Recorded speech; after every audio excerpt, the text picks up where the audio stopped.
details about safety and food handling. We're going to talk about policies this morning.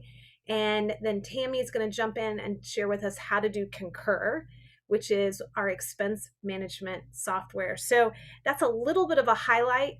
We're going to do 2 sessions today, but we've compressed it into 1 session.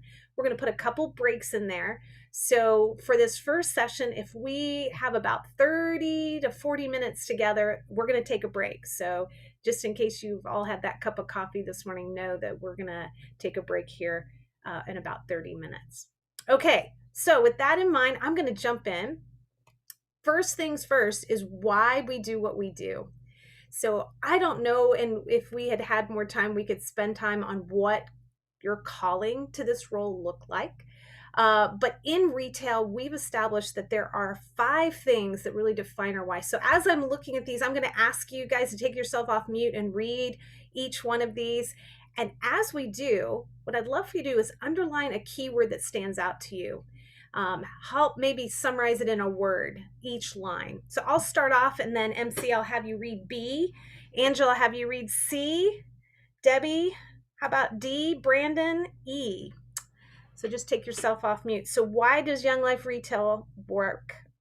So the first one is Young Life Retail operations complement the program and further the customer experience by providing opportunities for campers and customers to shop for food and drink, souvenirs, reading materials, and other quality remembrances at a reasonable cost. So when I was looking at that, some of the things that I underlined was that we are about quality remembrances. Now, I don't know about you, but in my drawer upstairs, I can pull out a sweatshirt from the 80s that I got at Trail West. And when I pull out that sweatshirt, I have all kind of memories about that trip, about that ski trip that Christmas.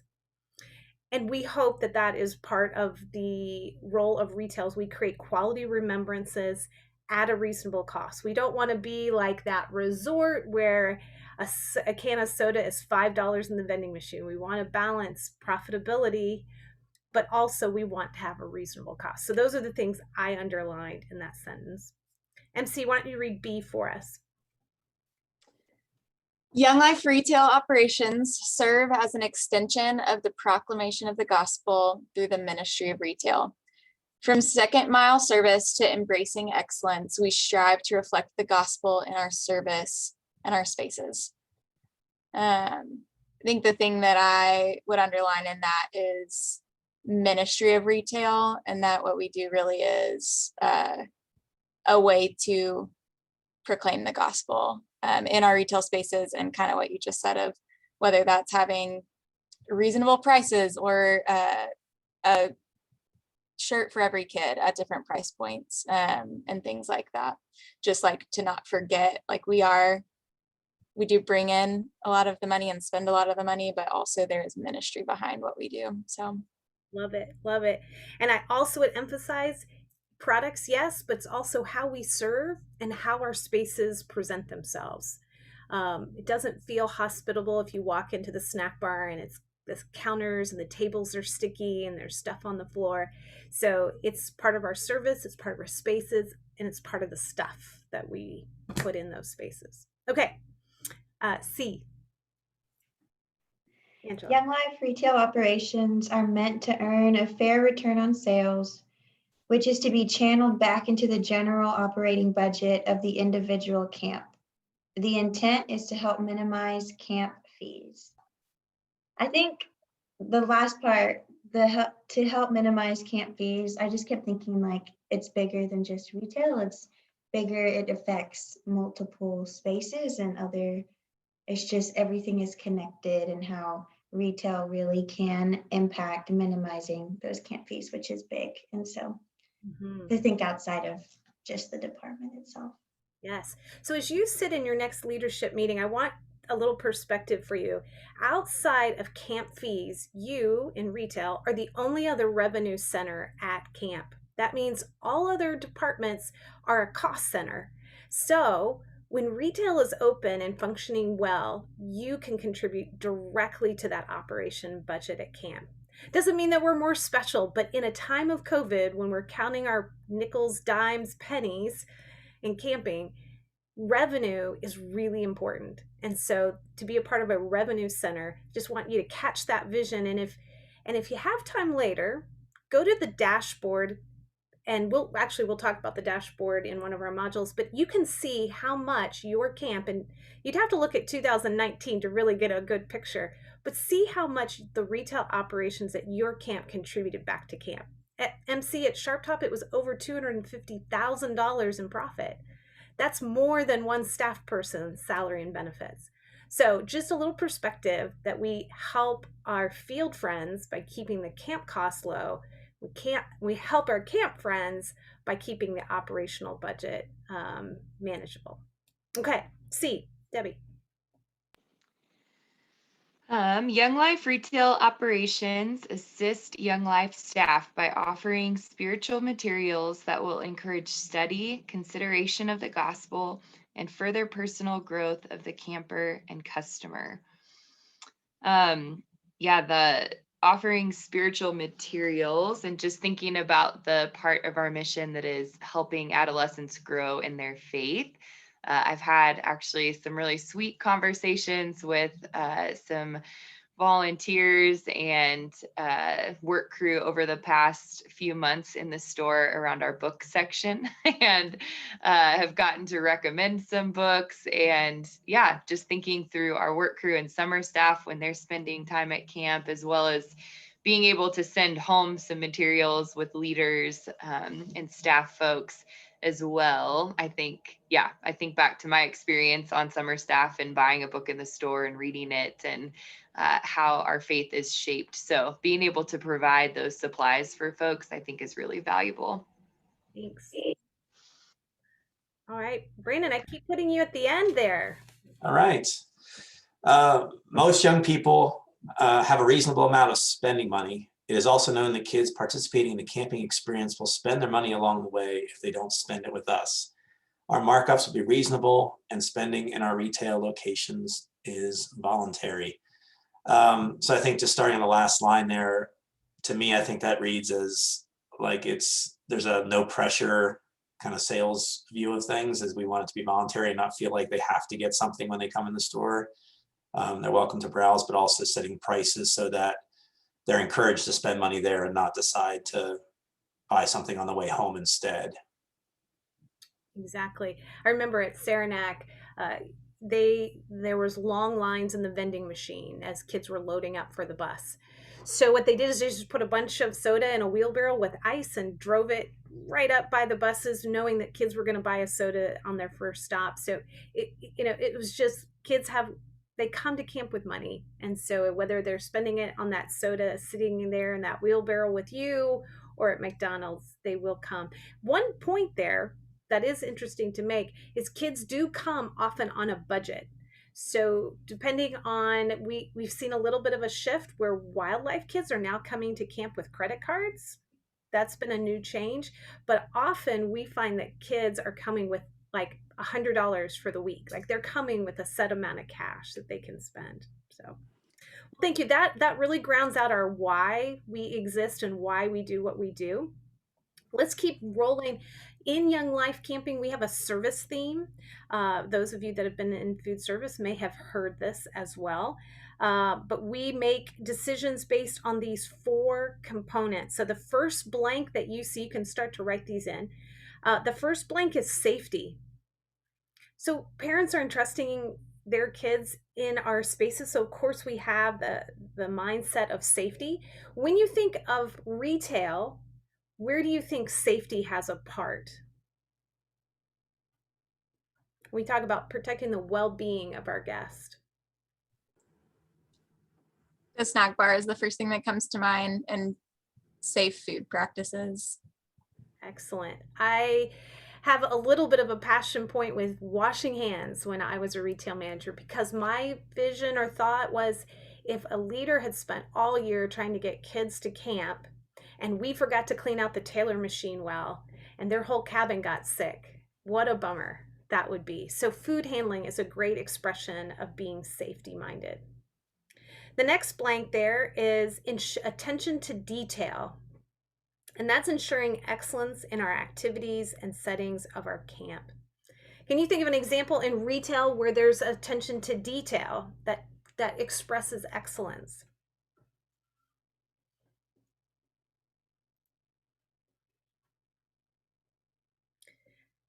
How about those t-shirts folded in a nice clean stack with that flip and fold? Does anyone not know what a flip and fold is? No one? Okay. Well, it's your new best friend. It keeps those t-shirts all stacked and nice and linear, so it makes the customer have the feeling, hey, they thought about me. They prepared for me being here. The next one is alertness. Proactively providing for the needs of our customer. I love the food service and guest services teams just had a call around hospitality about this idea of thinking for the person in front of them. And this just involves planning. Planning that you have t-shirts in a wide range of sizes, that you have the things that are on the menu board, just a sense of planning and alertness. And then the last one is stewardship. And that is appropriately using our resources.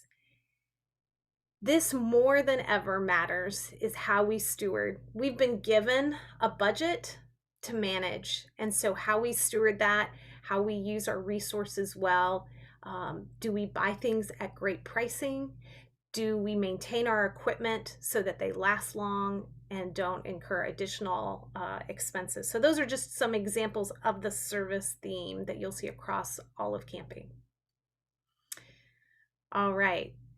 We're going to move on to our next section, and then I'll pause and see if there's some questions. But this next thing we've added about 5 years ago, and this was the focus of Ministry of Retail. So Tammy, I'm going to actually ask you to read that paragraph for us under the Ministry of Retail, and then we're going to talk and explain it a little bit. Ministry of Retail ties our purpose and philosophy to our vocational calling as ministers of the gospel. We intentionally create retail environments where everyone can encounter Christ and taste and see that the Lord is good. Psalms 34:8. From our customers to our volunteer staff, we select products and lead processes through prayerful and Christ-sourced intention. Retail staff are included in our ministry by encouraging to grow in their faith, by serving others, and regular spiritual encouragement. Awesome. And Tammy, I'm going to come back to you and ask you how you did this at the ranch. But when we talk about the Ministry of Retail, we've asked every retail manager to have their own. We don't script this for retail managers because we believe that it should be coming from your personality and your journey. But as you work with your volunteers and your staff, be intentional to have a ministry mindset. There's some examples in our Dropbox from a handful of other camps. You can, and in retail, we steal and borrow from one another. But I would ask you and challenge you to prayerfully consider what verse or what priorities do you want to communicate in the retail space? How do you want to intentionally encourage the staff that work for you in this space? Again, it needs to flow from you and your giftings, but let us not be about just doing the work. Let us make sure it's an extension of our vocational calling and our connection to Jesus. So don't want to miss that amidst all the folding of t-shirts and boxes to check in. Tammy, why don't you give us some reality, what did that look like, sound like at the ranch for you? Well, I mean, definitely by season, summertime, absolutely a little bit more crazier, but I would always encourage my interns to take that lead with the summer staff, sit down and have the family times with them, but also work along with the devos that the coordinators had and program team have set forth. I didn't want them to lose that connection time with them. It was definitely more important for them to connect with the intern than with me. And with the two camps there, it gets a little crazy, and I know everybody handles things differently, and then I, with my interns, would definitely connect more with them. And, I would always give them a copy of my favorite little Devo book, which is Dear Jesus by Sarah Young.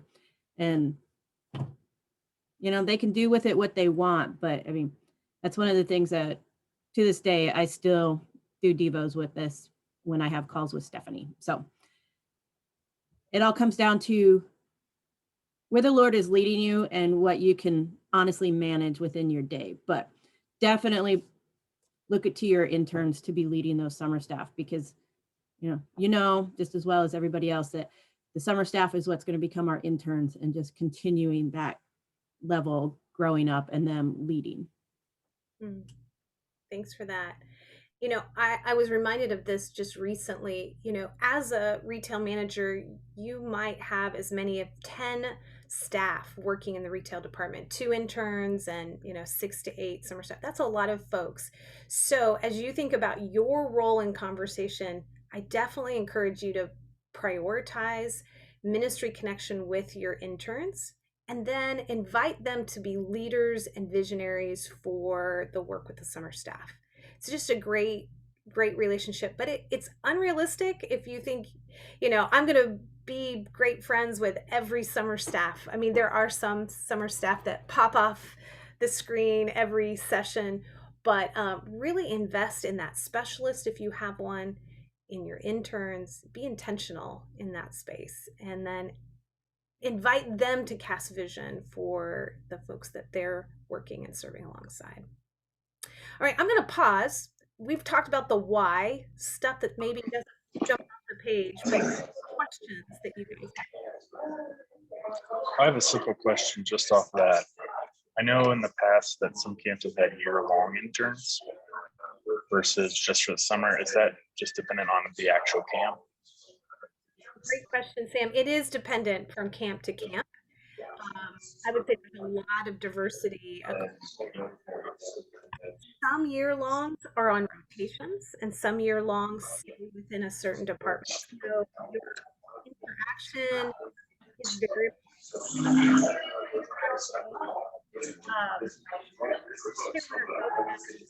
can you put yourself on mute? I think it's Oh, sorry.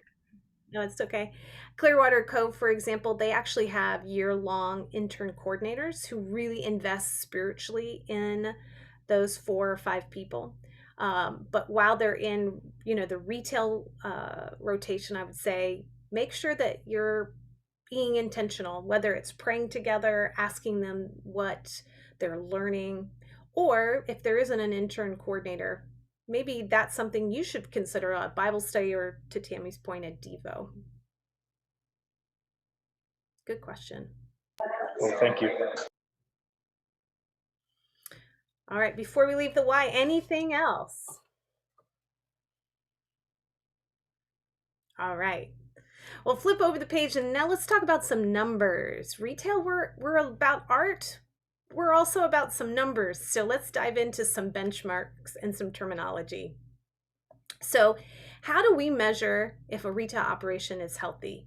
There's a couple of metrics that we set, and the national office, we set these every year. These don't change typically year to year, but every once in a while they do. The first one is that each camp would purchase 90% of store inventory at the retail show or buyer's time with national vendors. Now, this is actually a number that moved. It was 70 and we just moved it to 90. And that was partly because of COVID. We really wanted to maximize our group purchasing opportunities, because when we purchase together, we get better discounts for everyone. So that's the why there. The next one is that each camp would retain 100% of their summer inventory with Young Life on it. That just is simple as that. Everything in the store has to have Young Life on it. We're trying to say that we're Young Life, and so we want Young Life on every garment, every hat. Doesn't mean everything, but it is every branded item. And then in the school season, as you host non-Young Life groups, it is appropriate that that is not followed. For example, in the summer, you might have a shirt that says Young Life, Lost Canyon. In your school season, you might, if it's a great selling shirt, you might flip those. It might say Lost Canyon with small text Young Life, or you might drop Young Life. That is your discretion. But in the summer, we want to make sure everything has Young Life on it. The next thing, and we'll talk about it, in just a moment is ROII. That stands for Return on Inventory Investment, which is the next thing I'll define for you when we get to definitions, but we want 100%. And I put a star next to this one. This is our gold standard on how we track health. In a general sense, we're saying that you're going to take the money that's given to you in your budget and you're going to invest it in inventory. And that inventory is going to return back an amount of money. And the ROII is tracking that. And if you have 100% or higher, then that means that you've got a good, healthy use of those funds. It's a good stewardship model. We'll talk in more in depth on that. The next are different percentages around profit margins. So I'll just read these off quickly, but in concessions, it's 50%. In coffee, it's 50%. In vending, it's 50%. And in crafts, it's 75%. So basically on that is, and we'll talk about cost analysis tools, but when you figure out the cost of how much it costs to bring in the ingredients and the product, then you're going to multiply that by 2 in order to set the retail price. You want to make sure that you're not only covering your costs, but that you're leaving room for profit. In our craft areas, the reason it's higher is that we often can get things at a much lower cost. And so we can hit the market retail price by a little bigger margin, so 75%. All right, any questions about those numbers? All right. All right, the next we're going to dive into 4 definitions. Again, these are our metrics that we look at. I mentioned return on inventory investment, but now let me give you the mathematical equation for it. Are you ready? All right. The first thing you're going to say is revenue minus expenses minus, put COS, which stands for cost of sales. Sometimes it's called cost of goods, but so revenue minus expenses minus cost of sales divided by average inventory. Now let me explain that. So you're going to be looking at the amount that you bring in minus the cost it takes to bring in that inventory. So that's your cost of goods. That's the how much that pen cost. That's your cost of goods or cost of sales. You're also going to subtract from that anything it took to run your department. The paper bags, the receipt tapes, the label printers, maybe a new blender. Then you're going to divide that by the amount of inventory that you've kept on the level that you've kept on an average. Now, granted, our inventories are going to expand and contract, but we use a phrase in retail called right-timed inventory. The idea is that our inventory matches who's coming, the volume of guests that are coming. So let's slow down a little bit and talk about what dials we can turn to improve our ROII. Well, the first thing is we can improve our revenue. Now, the challenge with improving our revenue is if we increase our revenue, our ROI goes up, is we don't always get to control who walks through the door. So that one's harder to do. The next thing in the equation is we can reduce our cost of goods. Now, the way we do that is we buy things right. Buy right is the phrase we use. You can buy right by using group purchasing, and the more we work in group purchasing, the better pricing we all get. So if you can ask yourself, gosh, what is really overpriced? What am I really not getting good pricing on? That's a good question. The next thing is you can reduce your departmental expenses. So maybe you'd love to get a new display piece, but maybe this isn't the year for it. Maybe your ROI is right at the borderline, and so you have to be more conscientious about those departmental level expenses or hiring somebody, for example. The last dial you can turn is how you manage your inventory. So at this time of the year, typically May, we're almost at May, it should be your highest inventory level. And every month, depending on how camp is coming, you're going to shrink that down a little bit. To the point of September, you're going to be about a third or 30% lower, depending on your numbers. Then you're going to level off for school season and you're going to maintain that level. And then probably be about January or February, you've reached your lowest inventory level of your year. But let's say, for example, in February, you had over 100,000 in inventory. Well, that's going to really draw down, and no guest. That's really going to draw your ROII down. But the reverse is also true. If you had 100,000 in inventory and you have as many guests as you possibly can, your inventory is right timed. So your ROI is going to go up. So this is the most complicated of all the metrics. And here's the good news. We track it for you. You don't have to do the math. But I wanted to break down this equation so that you understand what dials that you can turn. Because when you start the budgeting process this summer, your camp manager will come to you and say, hey, your ROII is, let's say, 105. How do you improve that? Or maybe it's 90. My answer to that right now is that all of you are sitting on high inventory, every single one of you.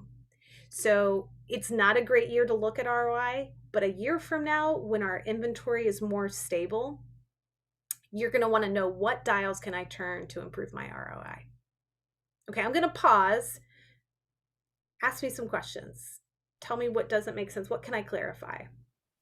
I'd like to just add in there about ROII. As you're looking at it, when we're not in summer, don't freak out when it's negative. It's going to be, because those are our lowest months of revenue. So don't try to, ask questions by all means to whoever your coach is, but don't focus, like just put the blinders on and just start looking at that as a negative and that you're doing something wrong. You're not. So just remember how that Kathleen was talking about the dials, but really our big thing to look at is once summer starts hitting, and you're going to see that number go up. So just don't freak out when you see that.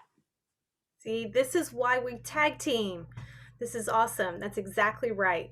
This metric is really best viewed once a year around strategic planning and budgeting. It really is. If it is really low, your strategic plan should reflect ways, but this is not a micro dial to watch every week, every month. So that's a great point.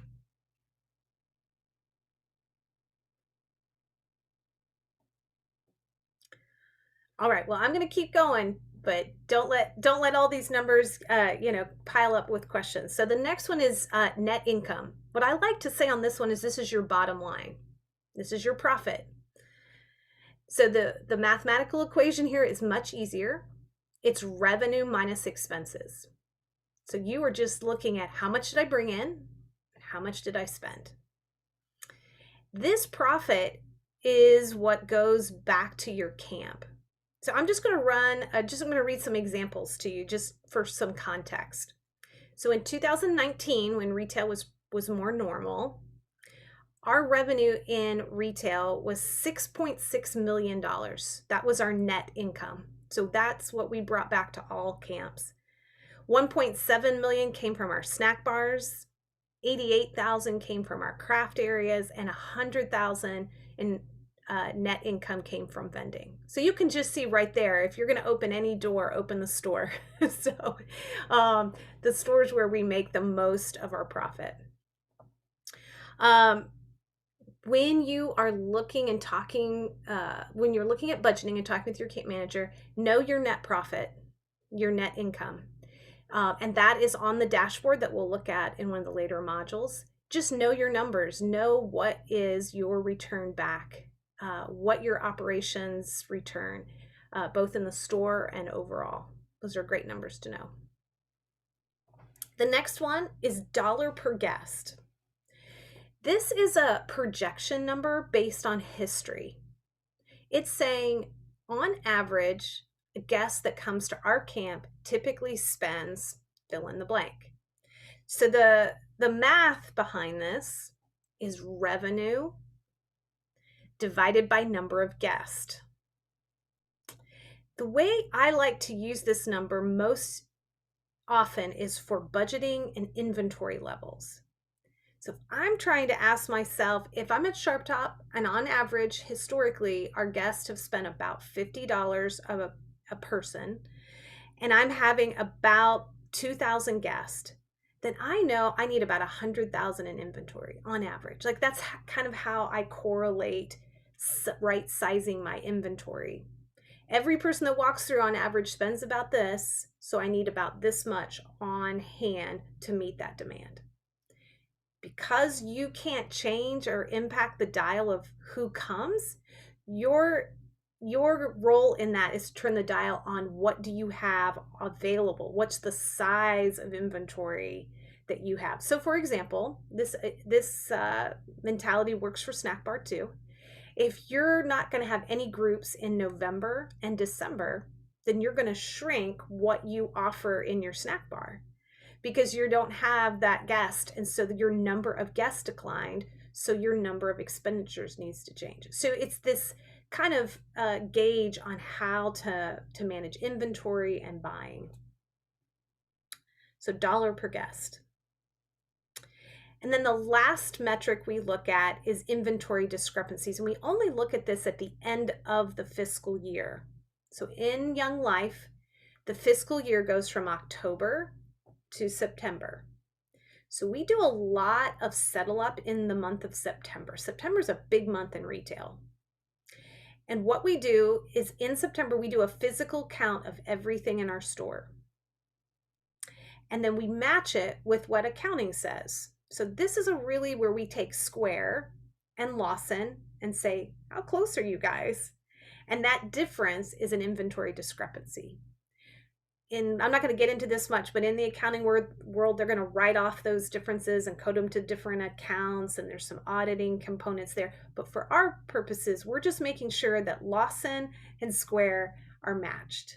And the difference between point to different management, for example, how much theft might have happened or how much inventory we lost or got, disappeared from the store. So it's a great place for you to say, how tight of an operation am I keeping? All right, Tammy, anything you would add to any of those metrics we talked about, and then we'll follow up with questions. Probably more like just like the inventory discrepancies. There's things that happen through the year. Example, a box of bracelets got lost at a camp. And so they knew that when they counted where that went. I mean, it's still a loss, but it's just knowing and keeping track of some things that it's going to hit, and you have an explanation of where that dollar amount went to. So random things happen, and there is theft, and that's something that we don't really, we have no control over it, but it does happen. Yeah, good point. All right, any questions you guys have about numbers, metrics, terminology?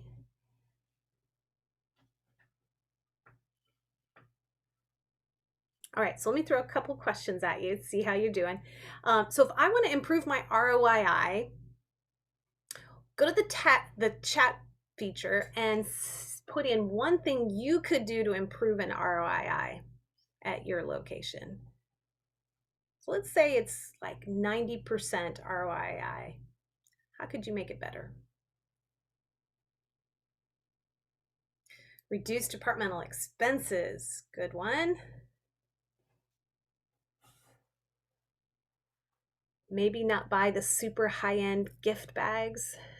Buy right. Good. Good.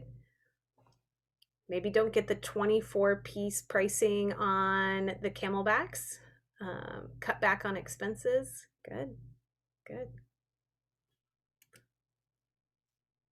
Group buys. Awesome. Okay, great. Let's say that you wanted to improve your inventory discrepancies. What's something you could do to improve the difference between what Square and Lawson say? You can put that in the chat feature too.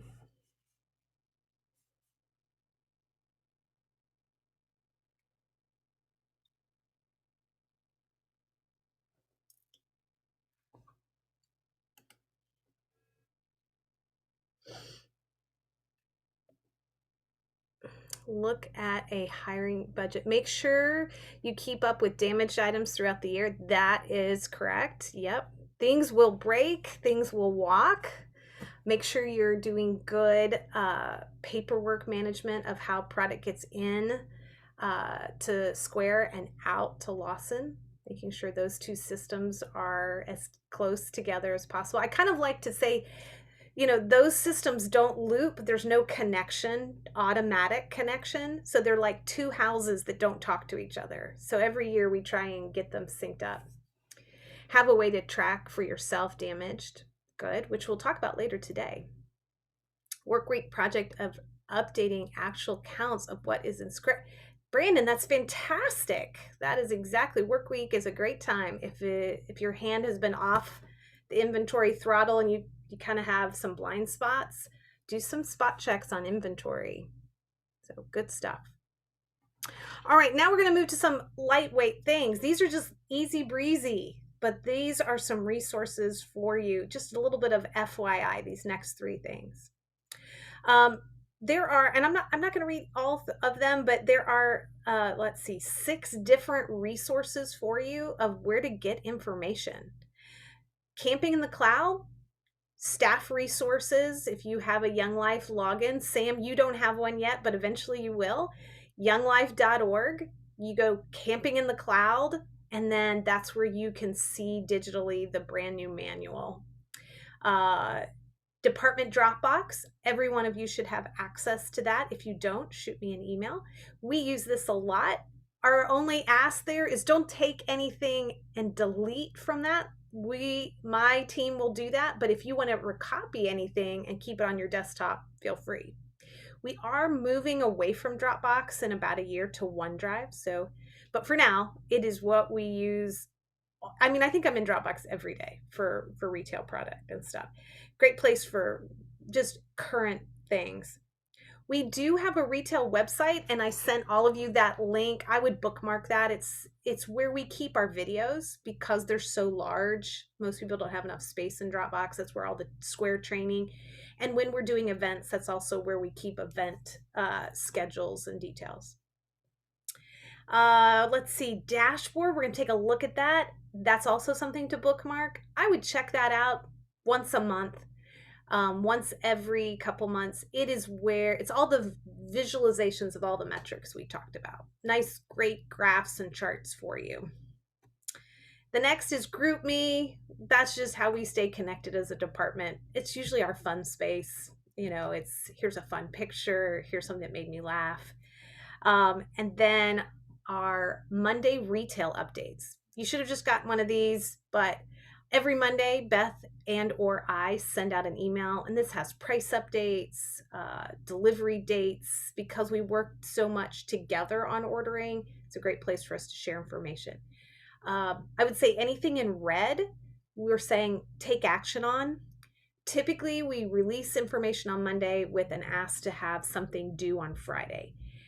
And again, because we group by, if someone's not replying back, all of our orders get slowed down. So there's a little bit of teamwork in what we do together. So that's why that Monday retail update's real important. In fact, folks have said, I just keep a folder with all of them because you sometimes tell me things and I forget. And if you have a question, that's usually the best resource on what's happening currently. All right. Any questions on where you go to look for resources? I should probably mention this. Some folks have asked, who's Beth Novak? Well, Beth Novak is the secret ingredient of retail. She lives in Phoenix, Arizona, and she works for me. Her title is National Retail Specialist. And I would say she and I are a team. We work on a lot of things together, but where we often find, I typically work on all the clothing contracts. She typically works on all the hard good contracts. So if there's a question about simply modern water bottles or a group order we did on Camelbacks, she's probably the one that's written up that contract with that vendor. She also is our lead on Square, and so she's doing a lot of the training in Square. So if there's a Square question, she'd be a great person to ask. She is part-time, and in the summer she goes down to about 10 hours, so if you can't reach her, just reach me. Happy to help. All right, and then the rest of the teams. So we have an art and trend team, and Tammy's on the art and trend team. So she's a great representative. We have a group of senior retail managers, one from every division, and we meet together once a year and we pick out all the art we preview. So we take a list of about 500 art options and reduce them down to what we say are all yes choices that work for our business. Great team, really grateful for the work they do. They work hard on behalf of all of us.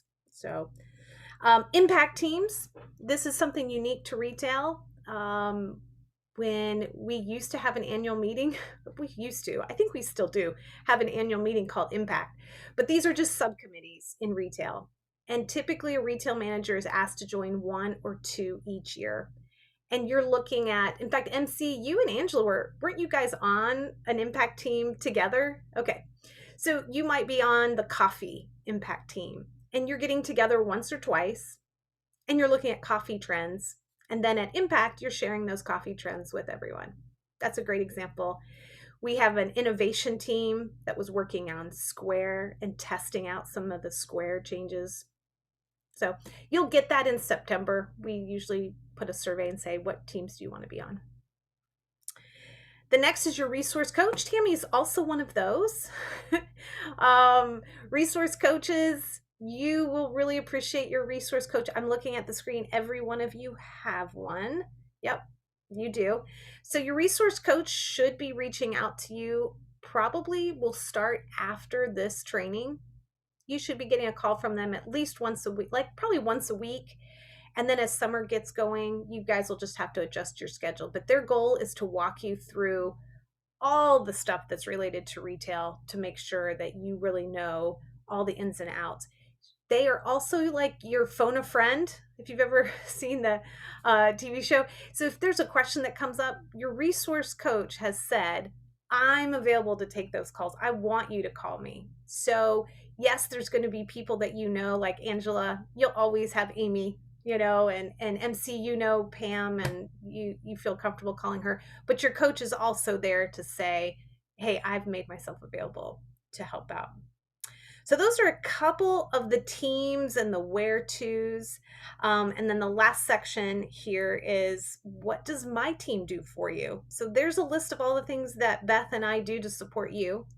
I will let you read through that list, but if there's a question, just reach out. But our goal is to serve you in the work you do. And part of that is on group purchasing and event planning and supporting software and different tools that you use.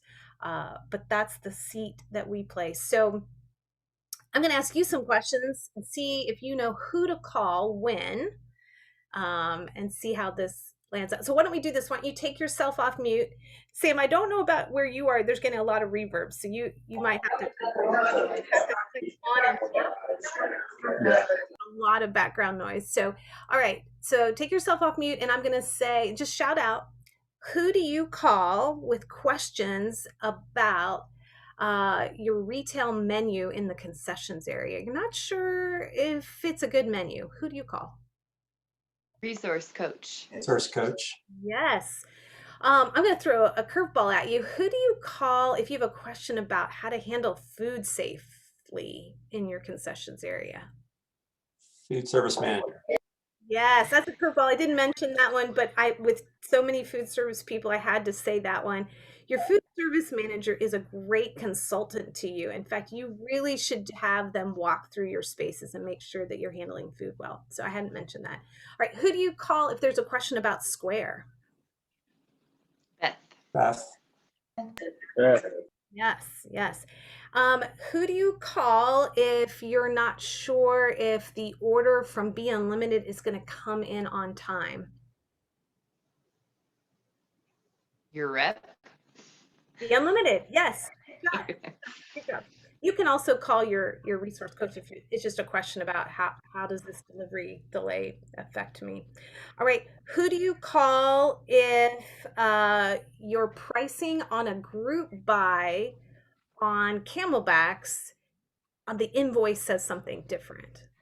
So it's a group buy and it's on a hard good. Who would you call? Beth. Great. And then let's say you got an order of purple t-shirts, but they came in and they're lilac and they're from one of our national vendors. Who do you call? You. Yep. Vendor or group purchase lead. Yep. Both work. So on those group purchase apparel items, if it's something you chose, it's probably best to call the vendor.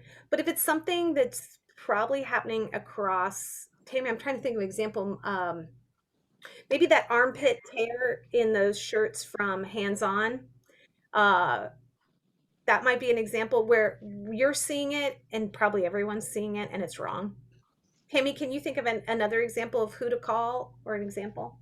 Well, I mean, it'd be calling you how, last year we ordered those Zen thermals from Halo, and then we all saw it in person, but there was questions once they get there. It's that thing of you've got a couple months in between, and sometimes you're like, ooh.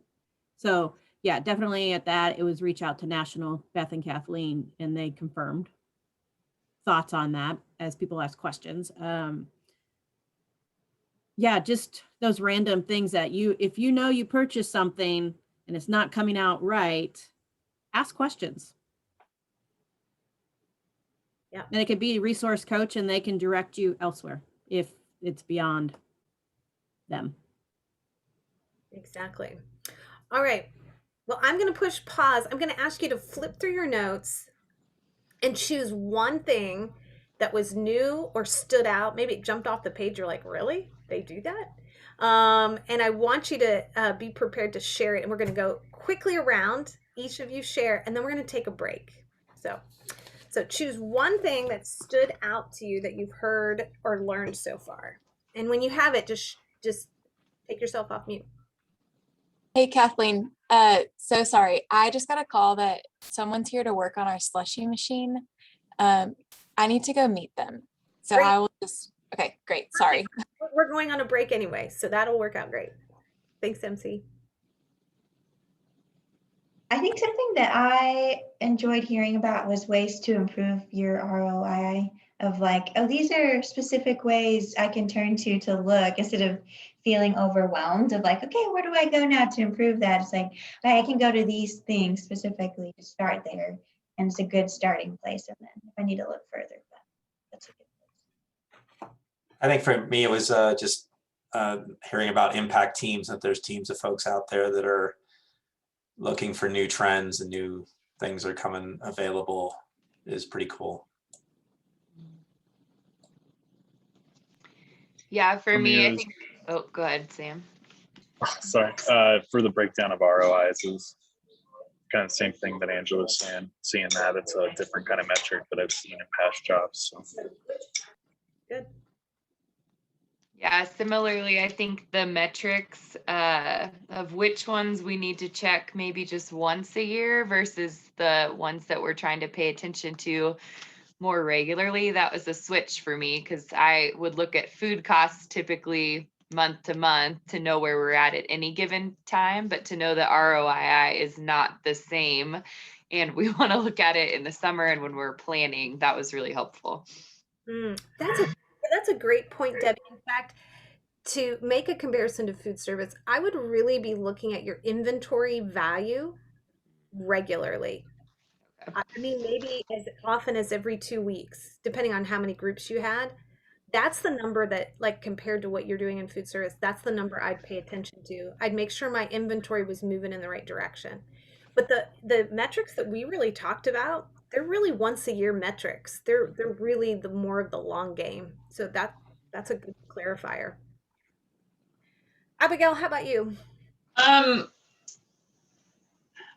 Well, I am safe in the retail space, but the safety one stood out to me because I didn't really think about it in the way that you kind of gave an example of like what if we didn't clean something well enough and then kids got sick as a result of that. And I just didn't put it in that perspective, like we can have an effect on their week in that way.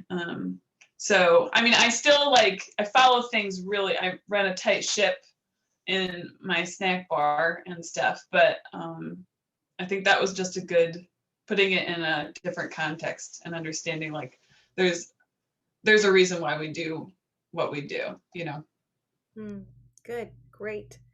All right, well, I'm looking at the clock. My clock says it's 10:08. So I think it's time for a bio break. So let's be back. My clock will say 10:15. So I'm in Central Time Zone. So adjust yourself to 15 after this hour. We'll come back. We're going to talk about policies, return, cash handling for about 20 minutes. And then we're going to talk about how to do concur. And looking at the clock, we might run over by about 5 or so minutes. But I think a bio break is important. So let's be back here at 15 after. Thanks, guys.